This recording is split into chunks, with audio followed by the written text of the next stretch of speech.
one morning at Main Street, we had a guy that was supposed to spar, and I pulled up in the parking lot, and I see him running to his car. He's still got his gloves on. He's fully dressed to spar, and he jumps in his car, man, and takes off. Oh shit! Out of the parking lot, man. He's still got all this stuff on, and I'm like, I come in, I go upstairs, and I see Bobby and them. They're looking for this guy, the spar. They said he went to the restroom. I said, what? I said, man, I just seen him take off. He went in the restroom. He jumped out the window. Climbed out the window. Yep. Yeah, he climbed out, jumped out the window, climbed down the wall. Yep. Second floor. The window upstairs. Jumped out the window. 100%. Yeah. Got to his car and took off. Who was he supposed to spar? It didn't matter, man. I can't even remember. He was like that. And the funny thing with the kid is that, right? Remember, he wasn't a bad fight. Like, he had good jab. That, like, if you watch him in the ring, you'd be like, okay, this kid's okay. But he just, he was. But yeah, he climbed out the window, climbed down the side of the wall with all his shit on. Wow. And went to his car.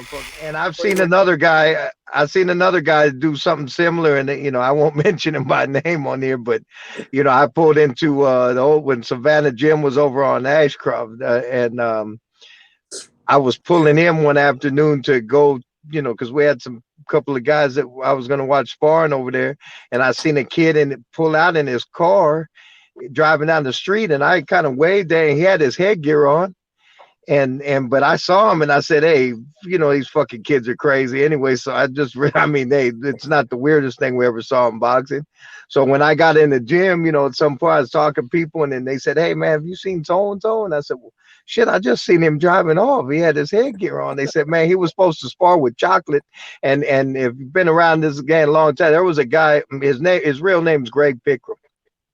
But they called him Chocolate. And back in the 90s, when we were at the old gym on Clay, he was probably the best gym fighter that I've ever seen, hands down. I mean, I've seen him put, give working everybody. I've seen him give Holyfield, David Tua, Rodman, Klitschko. I mean, I won't get into the details, but anyway, he was a beast. And he would just give these guys hell in the gym. He was a tremendous gym, and then get in a fight with an opponent and have like a life or death fight or fuck around and lose. But when he was in the gym, he was a killer, and everybody knew it. He lives out in Vegas now. He's a good guy, but this was the guy that this particular fighter that I'm talking about was supposed to spar with that day. And I think he knew the reputation, or else somebody told him, man, and he just decided, hey, man, I'm out of here. But he even take the time to take his headgear off. When I seen him driving off his Cadillac, he still had his headgear. What about, have anybody else seen anything crazy or out of the ordinary? Aaron, where were we when that kid ran across the ring, man? The other guy stepped out, man.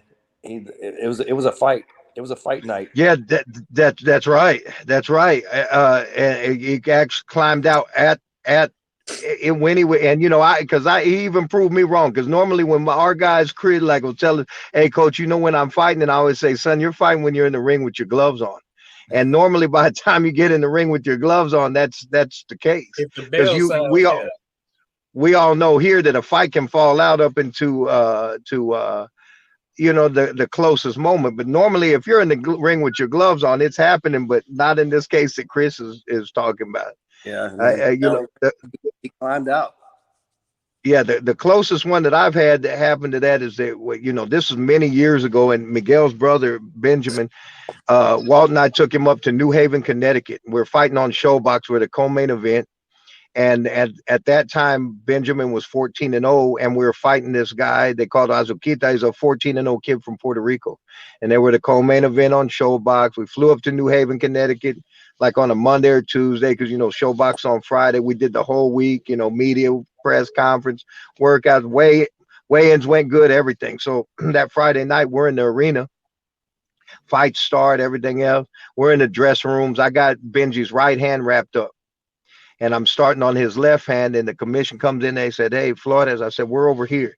And he comes over here and goes, "You guys fight off." I said, "All right, man, we'll be ready in a little bit." I thought he was fucking with me. He goes, "No, I'm serious, Aaron." And I said, "What?"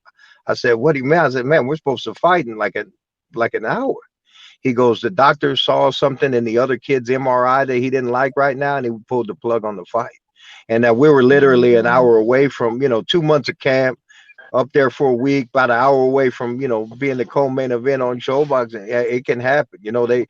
Fights can fall out literally almost to the last minute. But like Chris said, usually once you're in the ring with your gloves on, you're usually, like my coach and I, Wall had a kid, Guadalupe Martinez, ended up being a really good pro fighter, but he was fighting in the gloves. And he was fighting a kid from somewhere else, and he dropped this kid, and the kid got it. Anyway, the kid you could tell the other kid was in trouble. And so he got dropped the second time, and the ref, Ricky Webb, was giving him, who used to fight as well, was giving him a 8 count.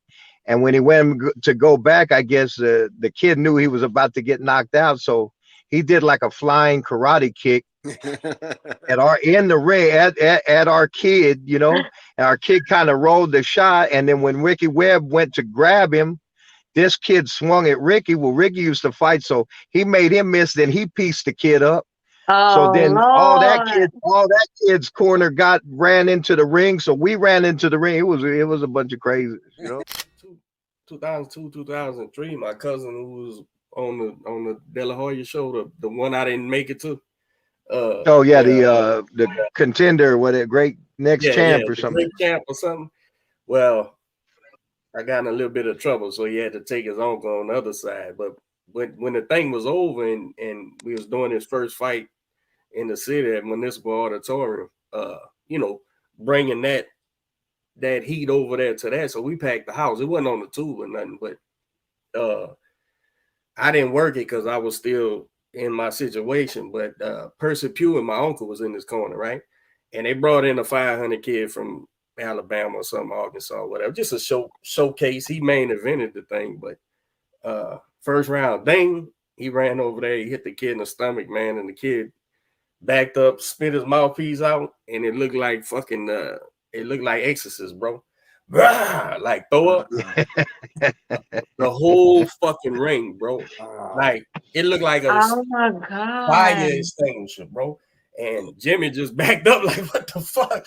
And so the fight was over, of course, right? It ended up in a TKO. The dude couldn't continue. At the end, he got on the mic. He was like, "I apologize.